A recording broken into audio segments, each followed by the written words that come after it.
Welcome to the Financial Freedom Mastermind Group podcast. Here we're all about breaking free from the 40 to 50 year work grind and accelerating our journey towards financial freedom.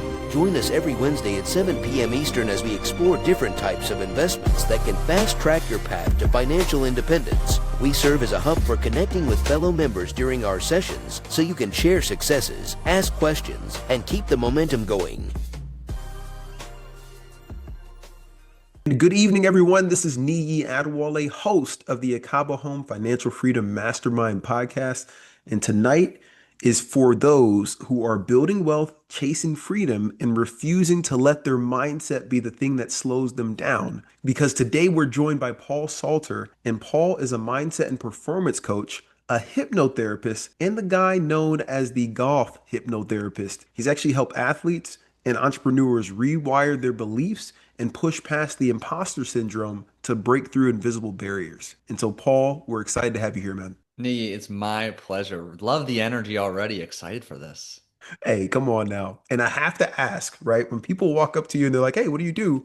When you say you're a hypnotherapist, what does that mean? It's funny you asked that because I'm very intentional in how I respond depending on the audience, the context. But I love to lead with it because, as you know, it sparks curiosity. And I always like to begin with what hypnosis is not, because many of you listening, and maybe even you, Nee, are thinking, I'm going to dangle a pocket watch. I'm going to get you to cluck like a chicken. Or you're thinking of that time you went to a comedy club, you saw stage hypnosis. And technically, all of that is hypnosis, but it's not anything like what I do or how I use it. So the best place is then to remind you is hypnosis is not mind control. It's not brainwashing. It's not magic. You're in control, conscious, aware, and awake every step of the way.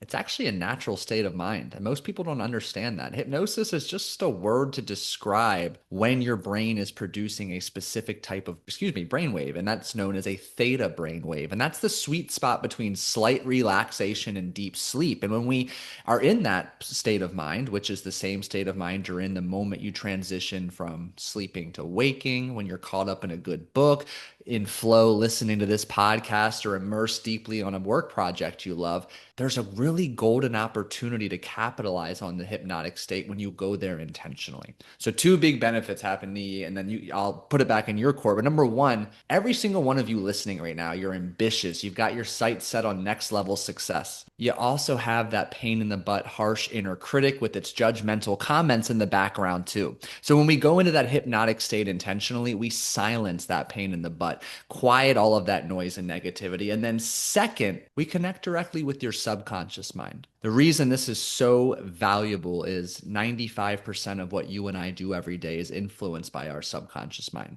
It's home to our memories, beliefs, our behaviors, as well as our values and habits. So in essence, it gives us an opportunity to go back to the origin of when, that imposter syndrome, those fears, limiting beliefs, procrastination, and perfectionistic tendencies, when they came to be, because they're all learned behaviors. And when we can go back and understand when, why, and how they were formed, and then take the next step to unlearn them, you get an immediate abundance of energy available to you to build better beliefs, better behaviors to take you where you want to go. Come on now. And when you touched on the piece about learned behaviors, this is something that I'm super conscious of right now. As many listeners know, I have a newborn who is turning 7 months next week. And when you look at that, the thing that I'm really cautious about is, and I talked to his mom about this, is not jumping too much if something goes down. For example, if he falls down and he bumps his head or something of that nature, it's like, listen, he's going to look to us to see how to react to this.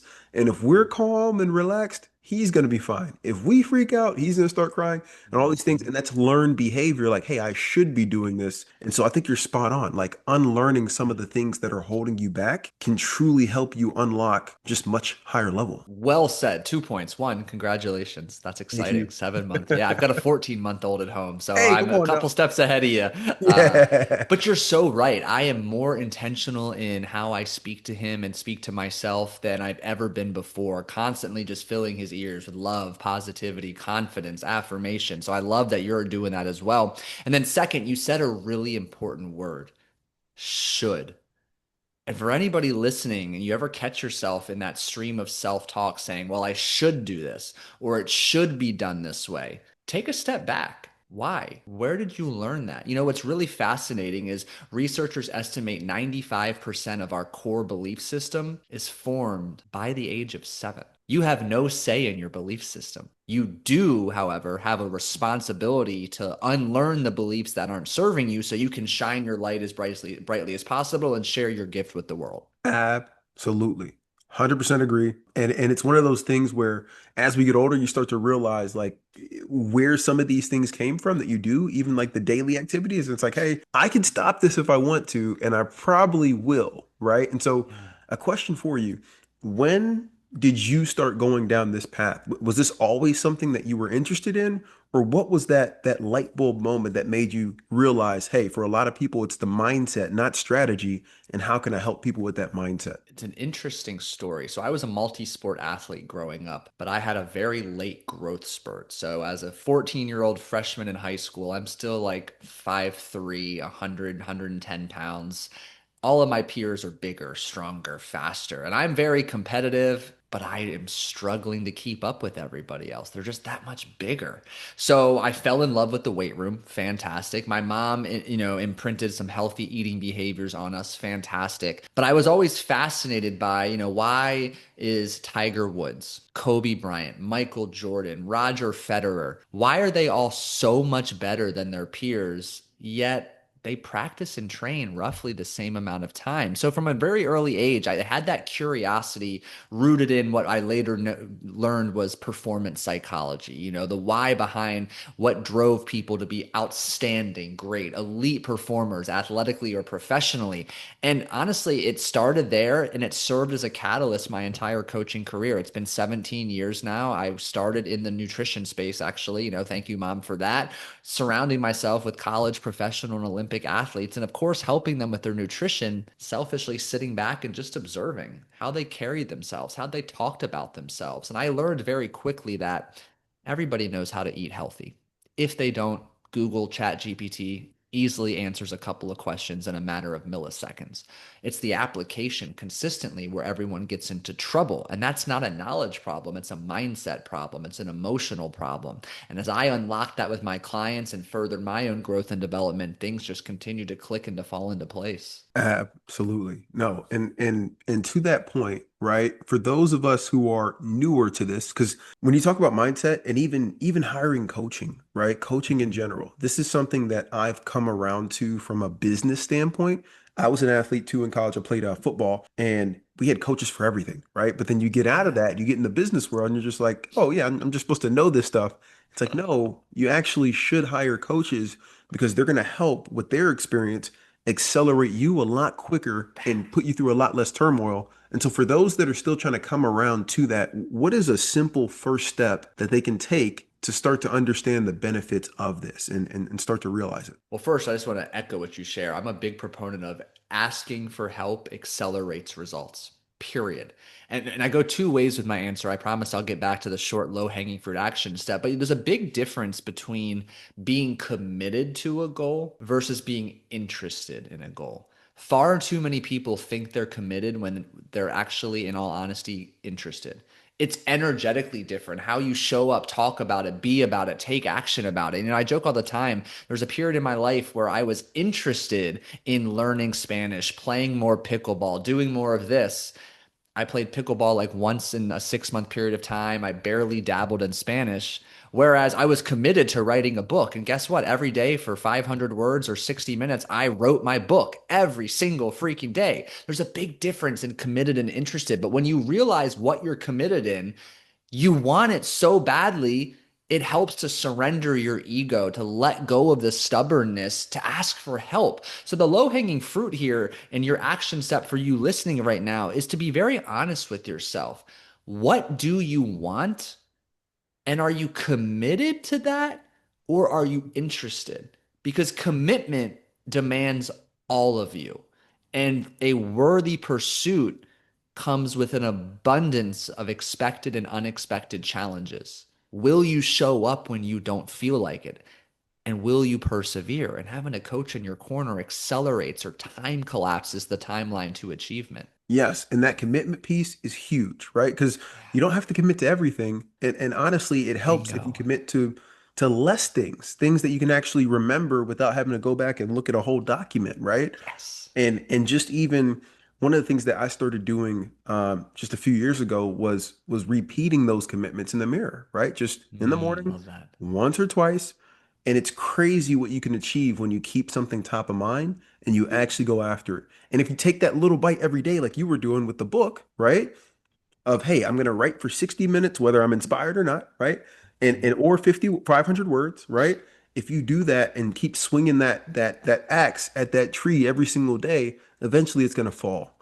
And so to that point, you mentioned the book that you've been working on, and that's an aspiration I want to have in the future, but definitely have not committed to it yet. When is that book coming out, and what are some of the details about it? What is it fully about? Well, so I'm going to tell you an interesting story that's very timely. So I actually wrote this book 3.5 years ago. And I finished about 95% of it. And this was at a time in my life where I mentioned earlier, a lot of my coaching was rooted in nutrition. And I moved on from athletics to sustainable weight loss, specifically helping men and women achieve sustainable weight loss from the inside and out, tackling their limiting beliefs, their emotional hangups to achieve lasting success. So my book, after 14 years of doing that, was kind of like my gift to the industry. Like, this is all of my knowledge over 14 years, thousands of clients. Here's what I learned. And it was so almost like therapeutic and like brain dumping. I used to say word vomiting all of my knowledge out. I kid you not, Nee, in about 6 weeks, 75,000 words, just awesome, out in the Google Doc on paper, hundreds and hundreds of pages. And I didn't really know what to do with it because I was letting go of the nutrition chapter of my coaching. I was doubling down on hypnosis and mindset coaching for entrepreneurs and athletes, letting go of the nutrition. And one of my coaches, see, power of coaches, brought it up about 6 months ago as like, you've mentioned this a few times. It seems like it's an unclosed loop in your mind. It's still holding energy, occupying space and thoughts. I didn't like hearing that, if I'm candid. I didn't really want to revisit the book and finish. I thought it was good enough, but I caught myself. One of my own patterns was sometimes settling for good enough rather than choosing to be great. So I went back and finished that book. And it's funny that you ask. It is due out on February 16th. Holy, that's amazing. Isn't And that what's the funny? title of this book? Yes, so the title is The Sustainable Weight Loss Code: 61 Laws to Lose Weight and Keep It Off for Good. I actually love this. And a lot of the people, especially those that are in the not necessarily entrepreneur space, but the people that listen to our podcast that are still in the W-2, still working corporate, and all you do in corporate for a lot of the time is you're sitting around a lot and you're thinking about, how the heck do I get out of here? And at times there's celebrations and there's all these treats and all this stuff that is not necessarily helping your health. And so what are at least one of those tips that you would give to somebody to just live an overall more healthy life? Well, so it's such a great timely point for our discussion, the wonderful work you do, because it all starts with you, the journey of self-improvement. Your relationship with food is rooted in your relationship with yourself. And if you are negative, you don't feel you are worthy, deserving, or capable, those bring you down to such a low negative energy vibe. What's the quickest way to uplift yourself? Sugar, crap food, highly processed nonsense, another episode on Netflix versus getting a workout in. So really, the book is designed, it's the 61 laws, but before that, I call them the 10 commandments of sustainable weight loss. And it starts with something I literally have tattooed on my arm is you can only change if you change. And it's about embodying ownership that in order to achieve different, you need to do different, think different, be different. So for those of you listening, it's really beginning to understand, who do I need to become to feel confident, energetic, healthy, happy, alive? And I think that the secret sauce in all of this, Nee, is like every goal you're pursuing, weight loss, financially, professionally, it's all rooted in a feeling. Like, I joke in the book all the time, you tell me you want to weigh X amount on the scale. I'm like, that sounds great, but that's not really what you want. You want to feel confident, sexy, energetic, healthy, in control. So when you get clear on how you want to feel, 2 to 3 adjectives or emotions, you can now reverse engineer the path to get there. What are 1 or 2 action steps that help you feel healthy, energetic, whatever it may be, do those things with an unrelenting commitment. That's the piece. It's getting simple with it, right? Not keeping it Yeah. too vague, but narrowing it down to, hey, it's not that I want to get to X weight, it's that I feel comfortable walking around, I fit into my clothes and confident and things of that nature. And Mhm. that's why I want to get there. And what do you say to those who have come a long way? Right. And maybe have reached higher heights than anybody thought they would, but are now suffering from, say, imposter syndrome, to where they're thinking like, man, do I even deserve the success that I have, or to continue moving forward and achieving more? Yeah, I mean, first I would say you're not alone. It's incredibly normal. Some of the most successful people I work with, like who you see and you're like on paper, oh my gosh, incredibly successful, they suffer with the same thing. And it makes sense because, and what I mean by that is we are all biologically wired to survive, not thrive. And more specifically, we're all biologically wired to belong. Long ago, we were literally a tribal species. And if you were judged, rejected, and ultimately abandoned by your tribe, you either starved to death or you were eaten by that famous saber-toothed tiger who ate all of our ancestors. And although we have much more safety available to us now than ever before compared to our ancestors, the visceral irrationality of that fear is still as prominent as ever. So, for the person listening who's had some next level success ascension, what's happening is they're actually starting to create some distance and separation from their tribe. Could be parents, could be their significant other, friends, siblings. And under the surface rather, there's a current of tension or resentment that could be getting to boil. And that threat of, oh my gosh, does so and so judge me? Do they resent me? Do they have envy? Do they not like me anymore? Maybe you don't get invited to something. All of that begins to unconsciously influence your ability to continue to do the little things that allowed you to have the success in the first place. You start playing small, pulling back, you're inconsistent, you're procrastinating, you're overthinking. So it's all well and good and incredibly normal. Where the deep work opportunity and upgrade resides is understanding, why do you believe you're not worthy, deserving, or capable of that next level of success, with a sprinkle of, why do you care so much about the opinions of others? And again, all of that is learned. It can be unlearned.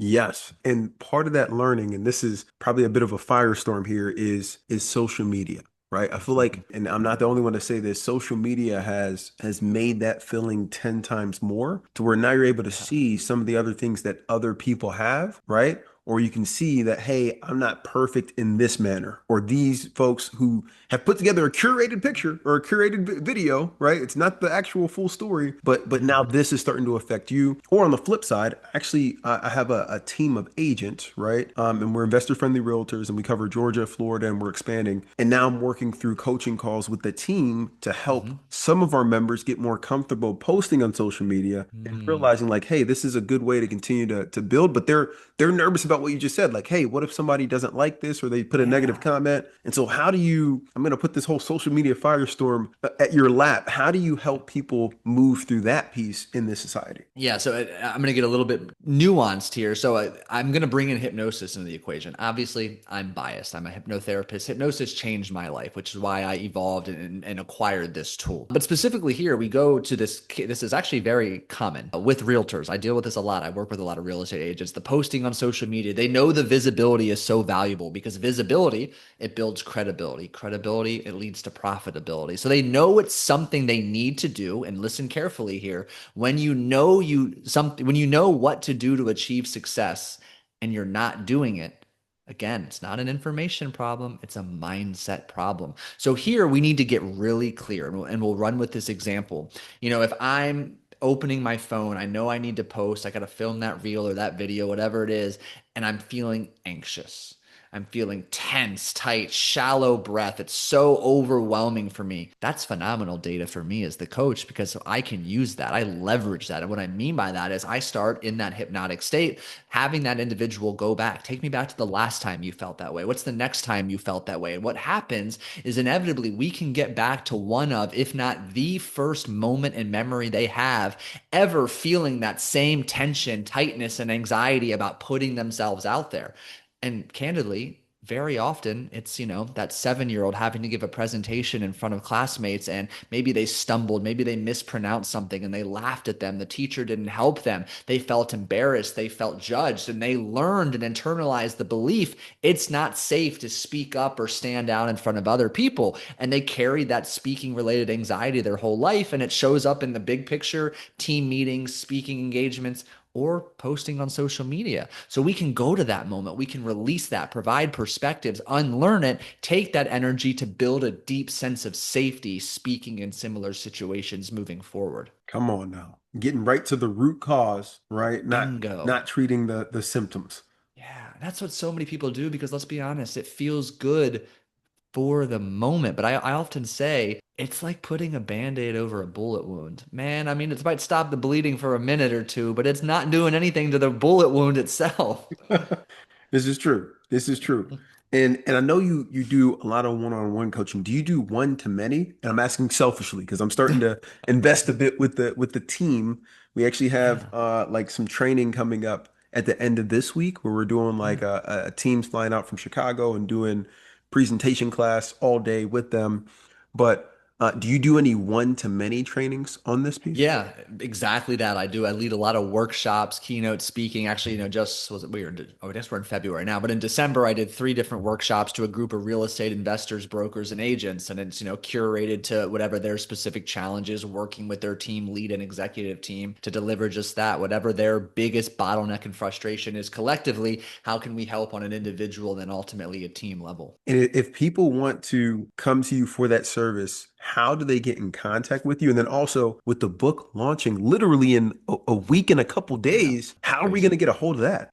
Yeah, so the book will be on Amazon. It'll also be at the SWLC, so Sustainable Weight Loss Code book.com. SWLCbook.com is where it will be live, but just buy it on Amazon. That's easiest for everybody involved. And then in terms of getting a hold of me, the best website to learn more about me, my work, is thegolfhypnotherapist.com.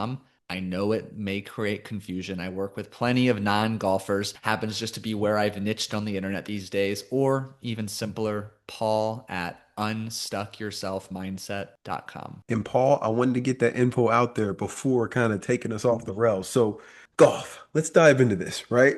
Yeah.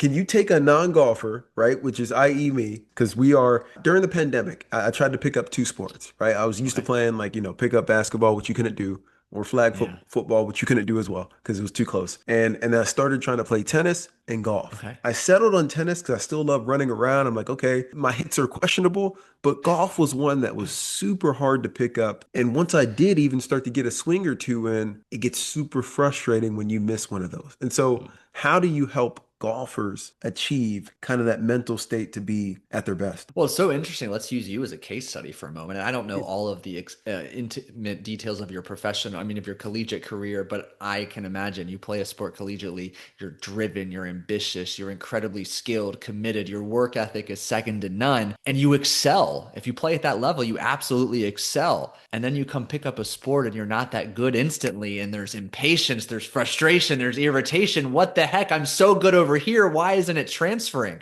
And candidly, that's what it is for a lot of people of all different ranks. And we can talk more professional, serious golfers in a moment, but a lot of it is realizing, I'm very good at this area of my life. Why does it not transfer into this area of our life? And we have to remember it's like taking skills from one ocean and trying to use them to swim in a completely different climate, terrain, and environment. Eventually, it all will work, but you have to get acclimated to it. So, in the game of golf, first and foremost, it is a hell of a lot of a slower game, to say the least. Between addressing the ball and swinging 15 to 30 seconds, then you walk or ride your cart for 5 minutes, you find your ball, you do it again. In the course of 4.5 hours, you're only really playing golf for 12 or 15 minutes. So you have all of this time for your mind to go who knows where. So really it's about learning the skill of cultivating presence on demand. You don't need to be on and locked in for 4 hours. Whereas something like basketball, you got to be locked in. There's 10 people moving up and down the court at lightning speed, ball going different directions, changing directions. Golf is just a totally different animal. And really, it's just acclimating to that first and foremost, because many people begin to struggle with that downtime. I imagine you're fairly similar in how you're wired to me and everyone listening. You go, you do. That ambition, that speed, that hustle is a superpower. Guess what? It only runs you into to the side of the road on the golf course. So there's so many avenues I could go with this, but I'll leave you with this analogy is I tell my clients, whether it's entrepreneurship or whether it's the game of golf, both are nothing more than a mirror of your own personal development journey. You don't just struggle with imposter syndrome or performance anxiety on the golf course. It shows up in the boardroom, shows up at home, and every other nook and cranny of your life. You just broke down my whole golf experience very clearly. Like legit, I think that's the way you phrased it. I've never heard it phrased that way, but it's spot on. Like it's easier to get locked in when you're playing a game of tennis or basketball or football because like there's constantly something going on. You've got to be kind of locked in. You could just be focused the whole time. And to your point, golf is almost like the opposite where, you know, you're talking to people about something completely different. And then you got to lock in for this 30 seconds to 2 minutes to hit the perfect ball, hopefully, and then keep going. And that is difficult. Yeah. And again, though, it teaches you so much because there are countless triggers on the golf course, just like there are in life. You know, I joke with my golfers, there's plenty of physical hazards, water, bunkers, rough, but there's no shortage of emotional and mental hazards. You hit a bad shot. Are you going to react or are you going to respond? Your playing partner hits a phenomenal shot. Not your competitor hits a phenomenal shot. Do you get stressed, anxious, and try to force the action? Or do you remain poised, composed, focused on your processes? Just like in life, you don't get a deal, you get rejected. How are you going to bounce back from that? You know, you have a frustrating conversation with a member of your team, somebody you're attempting to lead. How do you manage that? All of these are emotions, behaviors, beliefs, and programs just showing up at work or on the golf course. Come on now. Paul, we appreciate you. This book is one that I'm definitely going to pick up. I love ordering any books that the guests that we have bring on. And I think that just this overall message that you're bringing of addressing the mindset to then address everything else, whether it be the health benefits, whether it be some of the goals that you're trying to win, that you're trying to accomplish, or whether it be just the future that you're trying to achieve. I think that's all starts in the mind. It's been proven over many, many years and decades and centuries that it all starts in the mind. And so what you're doing is truly helping people get off the ground and get started in the venture that's going to be the rest of their lives. Well said. Yeah. Come on now. Paul, you already gave us your contact, but anything else that you're working on that we should get excited about? Are you going to be in the ATL area at any point this year? I mean, I would love to. Are we going golfing? We go playing football? We playing basketball? What are we doing? Listen, let me go get some practice at the golfing course. I can tell you're going to go out there and smoke me. But I'm down in Tampa, Florida. I mean, I do love to travel, but just like you, I am maximizing father time with my little boy, loving that. And really, again, I think the best place, you know, I have a podcast as well. It's called the Scratch Golfers Mindset Podcast. It's actually a personal development podcast disguised as a golf mindset podcast. You don't have to be a golfer to find value, whether it's from me or the list of amazing guests I have. So if you love the work and the messaging that resonated with you, I think you'll love the podcast as well. Paul, we appreciate you. And for those that are going to listen in the future, go ahead and give Paul Salters a follow, pick up the book. We're going to put all the links in the description below. And we look forward to circling back in a few years for your second book, because I can tell that you're probably going to have a few more coming out. It's started.